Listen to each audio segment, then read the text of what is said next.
పరమపూజ్య శ్రీ రాధానాథ్ స్వామి మహారాజు వారు ప్రవచించిన అమృత బిందువుల శీర్షికలో వారు ఈరోజు మనం చేసే సేవతో కాకుండా సేవా భావంతో మనం అనుబంధాన్ని పెంచుకోవాలి అని వివరిస్తున్నారు.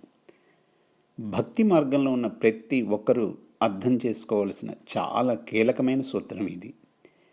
కృష్ణ చైతన్యం అంటే ఏమిటో మనం నిజంగా అర్థం చేసుకోవాలంటే భరత్ మహారాజు వారు ఆచరించి చూపించిన విధానం మన హృదయాంతరాలలోకి వెళ్ళాలి.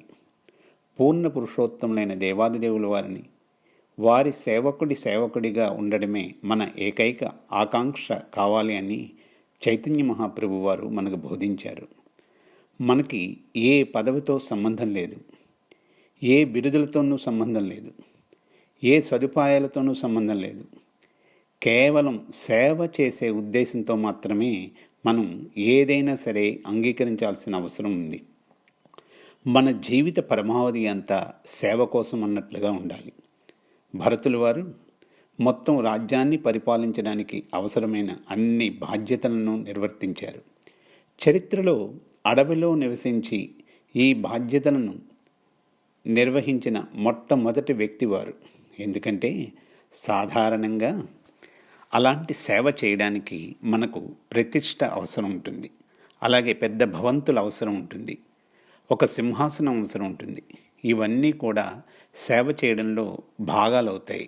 కానీ భరతుడు ఈ పదవిని తిరస్కరించారు, బిరుదులన్నింటినీ కూడా తిరస్కరించారు, ప్రతిష్టను కూడా కాలదొన్నారు.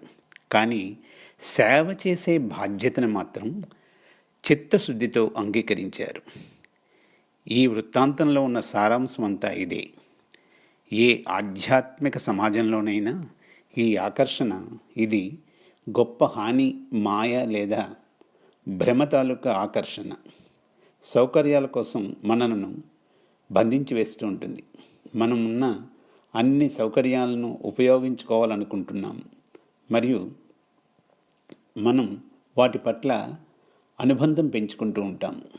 నిజంగా ఇవ్వబడిన సౌకర్యాలన్నీ కూడా భగవంతుని సేవ కోసం మాత్రమే ఉద్దేశించబడ్డాయి.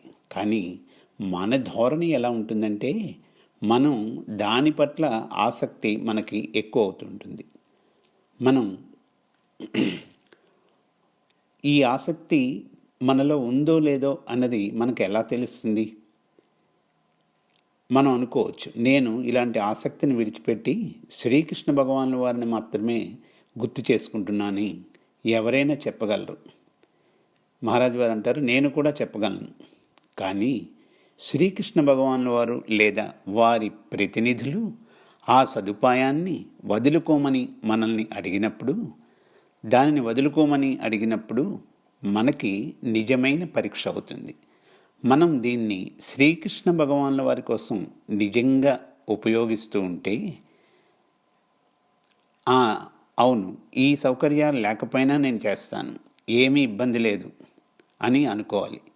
కానీ లేదు, నేను చేయలేను, అసాధ్యం, అలా చేసే అవకాశమే లేదు అని చెప్తే దాని అర్థం ఏమిటి? అవును, ఇది పాక్షికంగా శ్రీకృష్ణ భగవానుల వారి కోసం మాత్రమే సేవ చేస్తున్నామని అర్థం. కానీ మనం మన స్వంత స్వార్థ ప్రయోజనాల కోసం ఇంకా ఆసక్తి చూపిస్తూ ఉంటాము. మనం చిత్తశుద్ధితో ఉన్నామా? ఏదైనా మన నుండి తీసివేయబడినప్పుడు అది నిజమైన పరీక్ష మనకి. మనం నిజాయితీగా ఉంటామా? శ్రీకృష్ణ భగవానుల వారి పేరిట మనం స్వార్థపూరితంగా ఆనందించడానికి మాత్రమే ప్రయత్నిస్తున్నామా? ఇవి ఇలాంటి విషయాల్లో మాత్రమే కాదు, దానికంటే ఇంకా శక్తివంతమైనది ఈ ప్రతిష్ట, గుర్తింపు, మర్యాద, బిరుదులు, ఇంకా సమాజంలో ఉన్నత స్థానం. ప్రజలు సమాజంలో ఉన్నతికి చాలా ఆకర్షింపబడి ఉంటారు. ఒక ఉన్నత స్థానం, హోదా కోసం అబద్ధాలు చెప్తూ ఉంటారు, దుఃఖిస్తూ ఉంటారు, కొన్నిసార్లు చనిపోతూ ఉంటారు కూడా. అలాంటప్పుడు నేను ఈ స్థితిలో ఉన్నది ఎందుకంటే ఇది శ్రీకృష్ణ భగవానుల వారి సేవ చేసే మంచి అవకాశం మాత్రమని మనం చెప్పాలనుకుంటూ ఉంటాము. కానీ యథార్థంగా చూస్తే శ్రీకృష్ణ భగవానుల వారి సేవ అనే పేరు కూడా ఊహించలేని మనం ఆ భ్రమల ఉచ్చులో ఉండవచ్చు. దానికి నిజమైన పరీక్ష ఏమిటి? మనం మన ఉన్నత స్థానాన్ని వదులుకోవడం. అప్పుడు నేనెలా జీవిస్తాను? నేను ఈ సేవ ఎలా చేస్తాను? నాకు ఈ హోదా అవసరం, నా పేరు ప్రధానంగా అందరూ చెప్పుకోవాలి అని అనుకుంటూ ఉంటాము. మనం ఒక సేవ పట్ల అనుబంధం పెంచుకోకూడదు. మనం ఆ సేవ యొక్క భావనతో అనుబంధం పెంచుకోవాలి. ప్రజలు కోరుకునే ప్రాతిపదిక పైన ప్రతిష్ట, గౌరవం, మర్యాద, ఆ కోరికలు ఉన్న స్థాయికి ఇది మనకి అనివార్యం అవుతుంది. ఎందుకంటే మనకంటే ఎక్కువ ఉన్న వ్యక్తులు లేదా అవకాశం ఉన్న పోటీదారులైన అందరి వ్యక్తుల పట్ల మనం అసూయపడుతూ ఉంటాం. అప్పుడు యోగా అనేది ఎక్కడ ఉంది? భగవంతునితో అనుసంధానం అనేది ఎక్కడ ఉంది? మనం అసూయ వదులుకోనంత వరకు నిజమైన యోగా అన్నది లేనే లేదు. యోగా అంటే ఇదేదో కాళ్ళు ముడుచుకొని కూర్చోవడం, కొన్ని శ్వాసకు సంబంధించిన వ్యాయామాలు చేయడం లేదా శీర్షాసనం వేయడం మాత్రమే కాదు. ఇవన్నీ కూడా ఆరోగ్యానికి మంచివే. శరీరం, మనస్సు మరియు ఆత్మను సమన్వయం చేయడానికి కూడా మంచివే. కానీ హృదయాన్ని శుద్ధి చేయడానికి, దాన్ని శుద్ధి చేయడానికి భగవంతునితో నిజమైన ఐక్యత మరియు ఇతరులందరితో నిజమైన ఐక్యత సాధించాలంటే మనం అహంకారం అంటే మిథ్యాహంకారం విడిచిపెట్టే స్థాయికి ఎదగాలి. మనం చేసే పనులకు గొప్పతనాన్ని ఎప్పుడూ కూడా తీసుకోవాలనుకోకూడదు. భరత్ మహారాజు 14 సంవత్సరాలు ప్రతి పని చేశారు. వారు అద్భుతమైన పని చేశారు. నిజానికి ఎటువంటి తప్పులు కూడా చేయలేదు. రాజ్యం మొత్తం వారిని చూసి చాలా గర్వపడేది. కానీ వారెప్పుడూ దేనికి కూడా ఘనతను తీసుకోలేదు.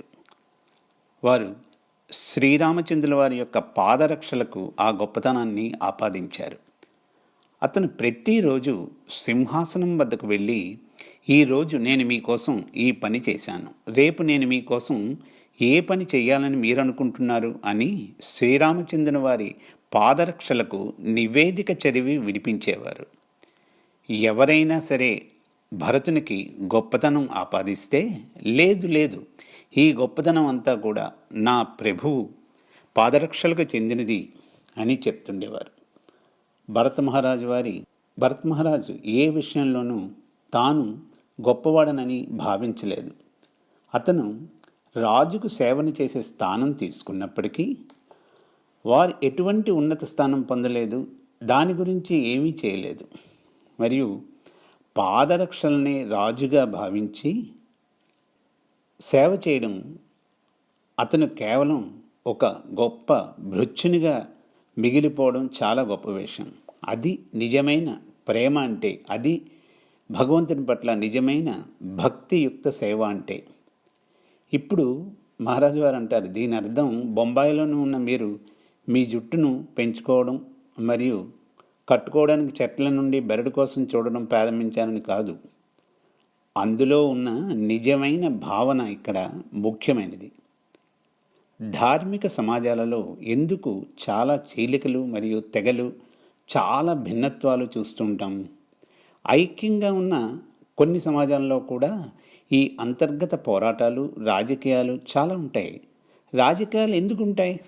రాజకీయాలన్నీ కూడా మిథ్యాహంకారంతో కూడి ఉంటాయి. ప్రజలు ఒక పదవికి అనుసంధానించబడిన వ్యక్తులు, ఆ పదవి యొక్క ప్రతిష్టకు అనుసంధానించబడిన వ్యక్తులు, ఆ పదవి యొక్క గౌరవం మరియు గౌరవాన్ని కోరుకునే వ్యక్తులు, ఆ పదవితో వచ్చే సౌకర్యాలను కోరుకునే వ్యక్తులు. ప్రజలు గౌరవప్రదంగా ఉండాలని కోరుకుంటారు. ఇలా ఉండడానికి వారు ఇవన్నీ చేస్తూ ఉంటారు. కానీ భక్తి అనేది వేరు. భక్తి అంటే విముక్తి, ఈ సమస్యలన్నిటి నుండి విముక్తి, భగవంతునికి ఘనతలను పూర్తిగా ఆపాదించడం. ఆ ఘనత మనం భగవంతునికి ఇవ్వాలి. ఇది చాలా సులభం అనుకుంటాం, కానీ అది చాలా కష్టం కూడా. మన హృదయంలో భరత మహారాజు వారి ఈ ఉదాహరణను తీసుకోవాలి. మనకు ఎటువంటి స్థానమైనా ఉండవచ్చు, కానీ ప్రతి ఒక్కరూ భగవంతుని సేవకులం అనే భావన ఉండాలి. మనమంతా ఒకరికొకరం సేవకులం. శ్రీకృష్ణ భగవానుల వారు రాజు. ఇలా ఆలోచిస్తే అప్పుడు అందులో నిజమైన సామరస్యం ఉంటుంది.